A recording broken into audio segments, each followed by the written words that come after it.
A palavra está com o Reverendo Dilson.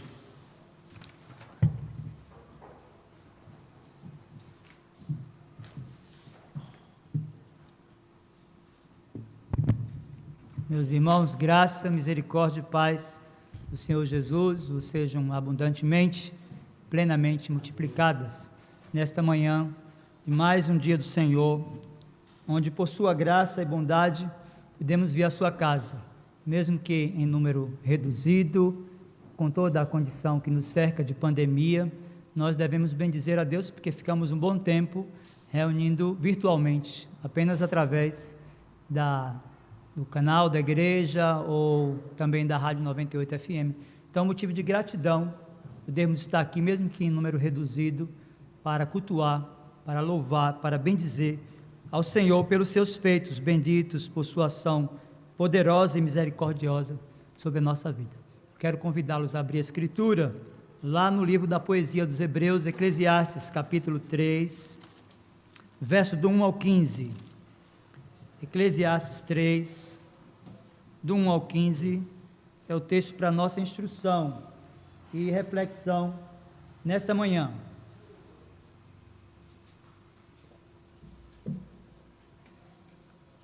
Eclesiastes 3, do 1 ao 15, você vai acompanhar a leitura e mantenha a sua Bíblia aberta, lembrando que eu não tenho nada para dizer de mim mesmo, apenas a exposição das Escrituras e a obra do Espírito no meu e no seu coração. Então, depois da oração, você mantém a sua Bíblia aberta para acompanhar, versículo por versículo, a exposição do Santo Livro de Deus.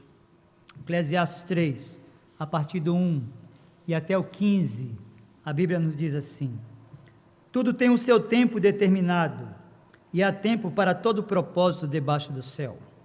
Há tempo de nascer e tempo de morrer, tempo de plantar e tempo de arrancar o que se plantou, tempo de matar e tempo de curar, tempo de derribar e tempo de edificar, tempo de chorar e tempo de rir, tempo de prantear e tempo de saltar de alegria, tempo de espalhar pedras e tempo de ajuntar pedras, tempo de abraçar e tempo de afastar-se de abraçar, tempo de buscar e tempo de perder, tempo de guardar e tempo de deitar fora, tempo de rasgar e tempo de coser, tempo de estar calado e tempo de falar, tempo de amar e tempo de aborrecer, tempo de guerra e tempo de paz. Que proveito tem o trabalhador naquilo com que se afadiga? Viu o trabalho que Deus impôs aos filhos dos homens, para com ele os afligir. Tudo fez Deus formoso no seu devido tempo. Também pôs a eternidade no coração do homem, sem que esse possa descobrir as obras que Deus fez desde o princípio até o fim. Sei que nada há melhor para o homem do que regozijar-se e levar vida regalada. E também que é dom de Deus, que possa o homem comer, beber e desfrutar o bem de todo o seu trabalho. Sei que tudo quanto Deus faz durará eternamente, nada se lhe pode acrescentar e nada lhe retirar. E isto faz Deus para que os homens temam diante dele. O que é já foi, e o que há de ser também já foi. Deus fará renovar-se o que se passou. Vamos orar, curve a sua fronte, e nós vamos orar ao Senhor, suplicando a Ele que prepare o nosso coração para recebermos a sua palavra. Feche os seus olhos, curve a sua fronte. Você que está em casa também, que nos acompanha através do nosso canal, ou que tem acesso a essa mensagem agora, que ficou gravada, feche seus olhos e ore, pedindo a Deus que prepare o seu coração para que o texto lido seja um instrumento da graça na sua vida e na sua casa. Meu Senhor, em nome de Jesus, teu Filho bendito e amado, nosso Redentor, nosso Supremo Pastor, o único mediador entre Deus e os homens, aquele que por sua vida nos comprou da morte, que pelo seu sangue nos purificou do nosso pecado. É por ele, por seu sacrifício perfeito, suficiente, eterno, substitutivo, que nos aproximamos do trono da tua graça nesta hora, meu Senhor, para te pedir, no nome de Jesus, que a tua palavra lida seja o instrumento da graça, pelo poder do Espírito, a vida da tua igreja, para que ela seja fortalecida, para que tenha o caráter aperfeiçoado. Que o Senhor use também, Senhor, o texto lido, que será exposto como instrumento teu para essa pessoa que ainda não tem uma relação contigo, a fim de que seus sentidos sejam despertados, que haja consciência profunda de pecados e que Cristo possa chamá-la eficazmente a um relacionamento de aliança. Que em tudo ele, o nosso Redentor e Supremo Pastor, seja honrado e glorificado. No nome dele nós oramos. Amém.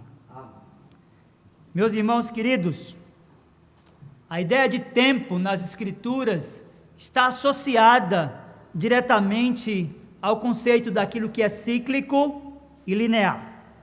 A definição de tempo linear tem o seu gênesis no seio da tradição que nós conhecemos como judaico-cristã.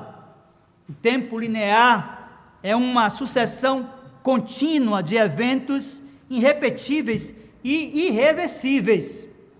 O seu movimento é retilíneo, reta ininterrupta de registros históricos e singulares. Em oposição à definição de tempo linear, os gregos primitivos apresentaram uma ideia que nós conhecemos como tempo cíclico, sem começo nem fim, já que para os gregos nenhum evento pode ser definido como absoluto. O tempo cíclico, então, meus irmãos, repousa na permanente sequência de ciclos repetitivos. Do ponto de vista etimológico, meus queridos irmãos, há duas palavras no Novo Testamento que corroboram com a ideia de tempo cíclico e linear. A primeira palavra, e nós conhecemos e temos falado aqui, inclusive no último estudo da quarta-feira, nós falamos sobre o kairos. Kairos, cujo significado indica o momento certo e oportuno, é exatamente aquele momento em que Deus faz com que a sua vontade decretiva seja revelada a nós, povo seu. Mas há uma segunda expressão no Novo Testamento que define tempo também. É tempo segundo a palavra cronos, que define o tempo medido pelo relógio, pelo calendário ou rotina. É tempo determinado de um limite, que pode ser de 1 minuto, de 1 hora, de um dia, de uma semana, de um mês, ou até mesmo de anos. Meus irmãos, Eclesiastes capítulo 3 é de fato e sem dúvidas uma das passagens mais conhecidas das Escrituras. Nós aprendemos a proferir Eclesiastes 3:1 exatamente quando estamos diante de grandes desafios. Nós olhamos para o texto e percebemos que a ideia deste capítulo é conferir visibilidade à atitude de pessoas a quem o Senhor definiu como sábias, cujos olhos aclarados lhes permitem reconhecer que todos os seus momentos e experiências estão absolutamente, concretamente e perfeitamente nas mãos de Deus. A primeira estrofe desta poesia, que é objeto da exposição deste sermão, nesta manhã do dia do Senhor, é sem dúvidas uma daquelas que nós conhecemos. Perceba que o autor afirma categoricamente que tudo que faz parte da vida, inclusive as atividades humanas mais simples, fazem parte de um ciclo determinado, e com isso ele inicia a abordagem ao tempo na primeira estrofe, versos do 1 até o 8 de Eclesiastes capítulo 3, fazendo a seguinte afirmação. Volte o seu olhar aí para a sua Bíblia, Eclesiastes 3, versos do 1 até o 8, a primeira estrofe da passagem. Nós vamos compreender o que é que o autor quis comunicar aos seus leitores. Tudo tem o seu tempo determinado, e há tempo para todo o propósito debaixo do céu. Há tempo de nascer e tempo de morrer, tempo de plantar e tempo de arrancar o que se plantou, tempo de matar e tempo de curar, tempo de derribar e tempo de edificar, tempo de chorar e tempo de rir, tempo de prantear e tempo de saltar de alegria, tempo de espalhar pedras e tempo de ajuntar pedras, tempo de abraçar e tempo de afastar-se de abraçar, tempo de buscar e tempo de perder, tempo de guardar e tempo de deitar fora, tempo de rasgar e tempo de coser, tempo de estar calado e tempo de falar, tempo de amar e tempo de aborrecer, tempo de guerra e tempo de paz. Meus queridos, percebam comigo que a palavra utilizada aqui para tempo no original traz uma relação com ocorrências ou ocasiões. Essa lógica aqui apresentada, ela segue toda a primeira estrofe, ou seja, Eclesiastes capítulo 3, verso do 1 até o 8, quando o texto sacro nos diz que tudo tem o seu tempo. A ideia em torno da afirmação é de que, para tudo isto, o Senhor tem propósitos, para todas as coisas, sejam aquelas grandes, do ponto de vista da história da humanidade, ou seja, os detalhes da nossa vida, o nosso cotidiano. Deus vai executando a sua vontade a partir do cumprimento do tempo, do seu decreto em nossa vida. É importante, então, percebermos que a ideia aqui apresentada é que até mesmo os incidentes aparentemente ocasionais fazem parte de um imenso plano registrado no eterno decreto de Deus. Na vida cristã, então, meus queridos irmãos, um tempo definido como vazio não pode existir. Na vida cristã, nós precisamos de pensar que cada tempo, que cada experiência, que cada oportunidade particular é o tempo para discernir o propósito de Deus para as nossas vidas. Daí a afirmação do poeta sacro inspirado: tudo tem o seu tempo, e cada detalhe da nossa vida vai cumprindo aquilo que Deus estabeleceu na eternidade. Obviamente que o conflitante em tudo isso é a tensão que todos nós vivemos entre aquilo que é efêmero e é eterno. O grande desafio diante de Eclesiastes capítulo 3, versos do 1 até o 8, é encontrar o para sempre na experiência de hoje, discernindo os enfrentamentos e nos enfrentamentos os propósitos que Deus tem em todas as coisas.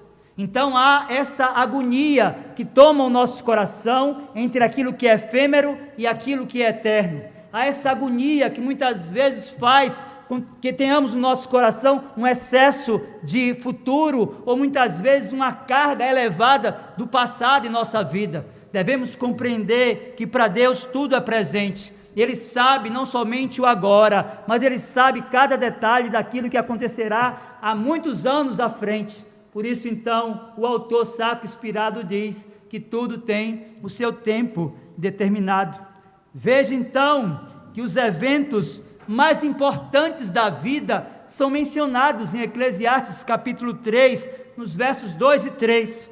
O autor disse: há tempo de nascer e tempo de morrer, tempo de plantar e tempo de arrancar o que se plantou, tempo de matar e tempo de curar, tempo de derribar e tempo de edificar.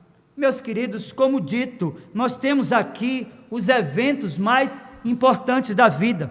Veja que no verso 2 o autor fala de nascimento e morte. É importante compreendermos que há de fato um tempo de nascer e um tempo de morrer, e que nós não podemos, nem temos a capacidade de acrescentar um só dia, nem diminuir um segundo apenas da nossa existência aqui na terra. Isso é verdade, meus queridos irmãos, quando nós folheamos as Escrituras no Antigo Testamento, por exemplo, lá no primeiro livro do profeta Samuel, no capítulo de número 2, verso 6, ele disse: o Senhor é o que tira a vida e a dá, faz descer a sepultura e faz subir.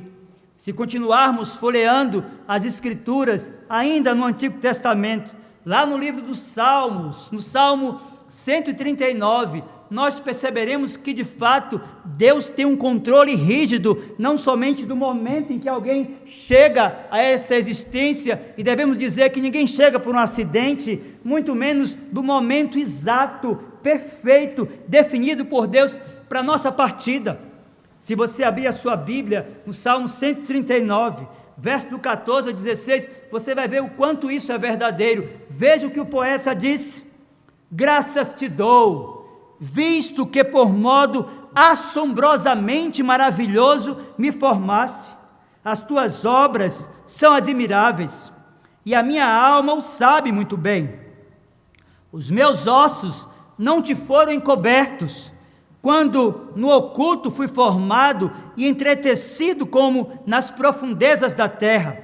Os teus olhos me viram a substância ainda informe, e no teu livro foram escritos todos os meus dias, cada um deles escrito e determinado quando nenhum deles havia ainda. De fato, meus queridos irmãos, o poeta inspirado está tratando dos eventos mais importantes da vida humana. Ele falou sobre o nascimento e a morte, mas agora ele ainda vai tratar do plantio e colheita. Lembre-se que a sociedade na qual o texto foi produzido foi uma sociedade agrária e rural, então saber que Deus tem um tempo para se plantar e se colher também era importante para eles, como permanece sendo importante para nós. Então o verso 2 fala sobre o plantio e a colheita, quando o autor diz: tempo de plantar e tempo de arrancar o que se plantou. Meus irmãos, veja como o simples ato de plantar e colher tem, ainda que os homens não percebam, porque muitos o fazem sem a consciência do pacto, da aliança, da preservação que Deus fez com Noé, tem uma relação direta com aquilo que Deus registrou na sua palavra no Antigo Testamento. Se você abrir o livro do Gênesis, lá no capítulo 8, versos do 20 ao 22, você vai compreender o que de fato o poeta está revelando aqui no livro do Eclesiastes. Livro do Gênesis, capítulo 8, verso do 20 ao 22, a palavra de Deus nos diz: levantou Noé um altar ao Senhor, e tomando de animais limpos, de aves limpas, ofereceu holocaustos sobre o altar. E o Senhor aspirou o suave cheiro e disse consigo mesmo: não tornarei a amaldiçoar a terra por causa do homem, porque é mau o desígnio íntimo do homem desde a sua mocidade. Nem tornarei a ferir todo vivente, como fiz. Enquanto durar a terra, não deixará de haver sementeira e ceifa, frio e calor, verão e inverno, dia e noite. Meus irmãos, até as estações do ano, as 4 estações do ano, estão sob o rígido, absoluto, concreto propósito de Deus. De fato, quando chega o verão, Deus está cumprindo a sua palavra. De fato, quando chega o outono, Deus está cumprindo a sua palavra. De fato, quando chega o inverno, Deus está cumprindo a sua palavra. De fato, quando as flores começam a exalar o seu perfume, quando começam a revelar a sua beleza, é Deus que está cumprindo a sua palavra, quando diz que tudo tem o seu tempo, e há tempo determinado para todas as coisas. Meus queridos irmãos, de fato, o autor está trabalhando os eventos mais importantes da vida humana. Você já pensou como seria a vida humana se não fosse essa sucessão das estações do ano? Como nós entraríamos num caos completo por ausência do alimento? Pois é Deus que faz com que tenhamos o alimento à mesa, e por isso devemos agradecer, porque Ele faz com que todas as coisas cumpram exatamente aquilo que Ele estabeleceu. Mas ele segue, em Eclesiastes capítulo 3, ele vai tratar agora sobre outros aspectos importantes da história da humanidade e como Deus executa os seus propósitos através do tempo.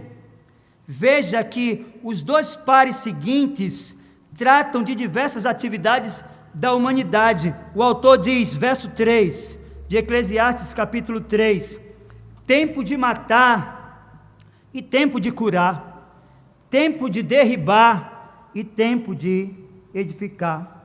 Meus queridos, a ideia de matar aqui tem relação com a concessão feita ao sexto mandamento, a morte que é legitimada através da justiça pública, da guerra legítima ou da defesa necessária do Estado. Veja que o texto de Eclesiastes capítulo 3, verso 3, está diretamente conectado àquilo que Paulo escreve aos Romanos, lá no capítulo 13, verso do 1 ao 3, quando diz que o Estado, ele tem o poder da espada para tirar a própria vida. Então há aqui a apresentação daquilo que nós conhecemos como a harmonia das Escrituras, há aqui a apresentação daquilo que nós conhecemos na teologia reformada como aquilo que nós encontramos lançando luz sobre uma verdade mais escurecida. A proporção que nós olhamos para Eclesiastes capítulo 3, verso 3, nós seguimos para Paulo escrevendo aos Romanos lá no capítulo 13. É importante então nós percebermos que ele ainda apresenta dois pares encontrados no versículo 4 de Eclesiastes capítulo 3, que envolve as emoções humanas. Ele disse que há tempo de chorar e tempo de rir, afirma que há tempo de prantear e há tempo também de saltar de alegria. Ele destaca aqui, meus irmãos e amigos, a vulnerabilidade, a relatividade e pressão dos momentos mais distintos da vida. Sua ideia aqui é a de destacar o quanto somos suscetíveis a mudanças, sobretudo no campo das emoções e dos sentimentos. É muito comum, muitas vezes, alguém está muito alegre e depois se vê muito triste. Deus está falando que isso é perfeitamente normal. Ele disse que há tempo para todas as coisas. De fato, o texto segue, e agora no versículo 5 de Eclesiastes capítulo 3, ele vai apresentar mais dois pares, e vai falar sobre a amizade e inimizade. Veja, verso 5 de Eclesiastes capítulo 3, tempo de espalhar pedras e tempo de ajuntar pedras, tempo de abraçar e tempo de afastar-se de abraçar. Meus queridos, a ideia de espalhar pedras é de fato uma metáfora que tem uma relação estreita com preparativos para uma guerra ou uma agressão militar, está conectada com a demonstração de amizade ou inimizade. Olhando para a passagem, nós vamos perceber isso, sobretudo na parte final, quando o autor diz que há tempo de abraçar e tempo de afastar-se de abraçar. Verso 6, então, nos apresenta mais alguns pares desta primeira estrofe da exposição desta mensagem nessa manhã, e tem relação exatamente com nossas posses e a forma como nós nos relacionamos com elas. Veja, verso 6, a Escritura nos diz em Eclesiastes capítulo 3, tempo de buscar e tempo de perder, tempo de guardar e tempo de deitar fora. Meus irmãos, de fato, a ideia aqui em torno desta passagem sinaliza perfeitamente um ditado muito conhecido e também muito citado por pessoas que abrem mão do que compreenderam que não terão mais. Você olha para esta passagem e vê que é como se o autor tivesse dizendo assim: há tempo de procurar e tempo de dar por perdido o que eu tive no passado. É aquela ideia do desapego, é aquela ideia de que há coisas que passam na nossa vida e que são boas e que em determinado momento precisam ficar para trás para que você possa continuar caminhando e vivendo a sua vida. E isso tem uma relação estreita e direta com essa carga e essa quantidade de pessoas que vivem num estado profundo de depressão, geralmente afetadas pelo passado, geralmente afetadas por ocorrências que elas não conseguem se desapegar, sejam boas, sejam más. O autor está chamando a atenção a fim de que nos desapeguemos daquelas coisas para continuarmos a nossa caminhada, para continuarmos a nossa vida, compreendendo perfeitamente aquilo que ele afirmou no versículo 1 dessa poesia no capítulo 3, há tempo determinado para todas as coisas. Por fim, meus irmãos, o verso 7 nós encontramos, veja aí, Eclesiastes capítulo de número 3, os dois últimos pares, onde ele vai tratar sobre relacionamentos, de forma especial, a relação do crente com Deus. Ele disse que há tempo de rasgar e tempo de coser, tempo de estar calado e tempo de falar. E ele faz isso como uma manifestação de arrependimento de pecados. A ideia aqui de rasgar as vestes é um sinal de humilhação que deve ocupar o coração dos crentes na verbalização de um pecado que ainda está oculto e que está no coração.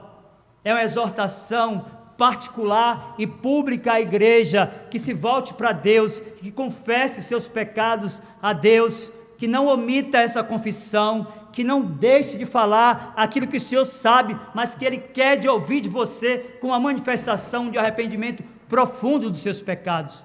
Meus queridos irmãos, por fim, a primeira estrofe, verso de número 8, o autor diz que há tempos de amar e tempo de aborrecer.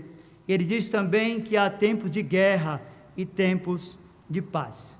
Então, ele sinaliza aqui a relação que o crente deve estabelecer com ambientes e também com costumes que, muito embora em alguns momentos possam despertar amor, em outros devem despertar ódio no nosso coração, pois quando trazem ranhuras na nossa relação com o Senhor e com o nosso próximo, devem ser odiadas. Eu li no início o texto todo, que vai até o versículo 15, mas eu quero me deter apenas na exposição dos versos do 1 até o 8, e eu quero considerar algumas coisas que falamos no início, exatamente para concluirmos a mensagem nessa manhã.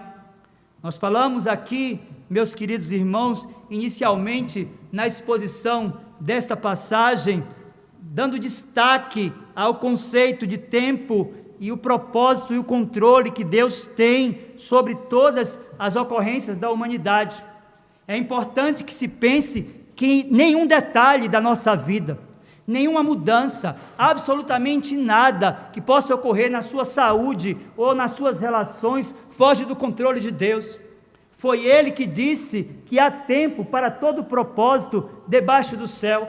Isso deve fazer nos entender que, de fato, o Senhor tem um propósito em absolutamente tudo.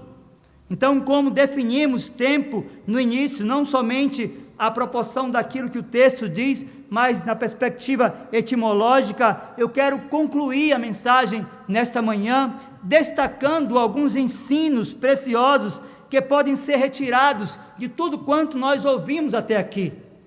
E o primeiro ensino que o texto nos traz nesta manhã é que a ideia de tempo nas Escrituras, seja cíclico ou linear, seja o kairos ou o cronos, tem relação estreita com o eterno decreto de Deus e a execução da sua vontade soberana. Meus irmãos, nós devemos olhar para o mundo, devemos ter uma cosmovisão que nos permita compreender que seja cíclico, seja linear, seja kairos, seja cronos, Deus está executando a sua vontade e Ele vai revelando isso à proporção que as coisas vão acontecendo em nossa vida. Este, então, é o primeiro ensino que o texto nos traz.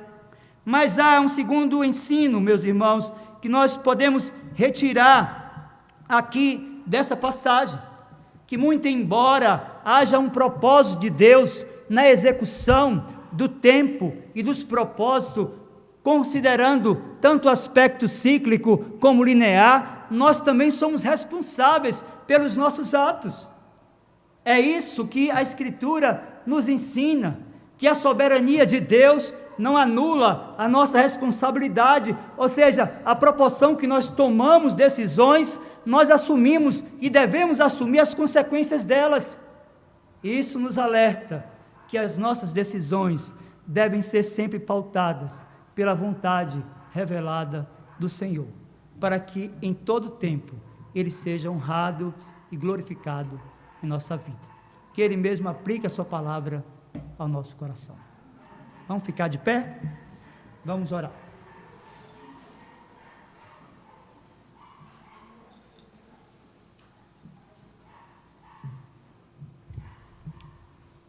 Meu Senhor, em nome de Jesus, bendito, exaltado e glorificado seja o Teu nome.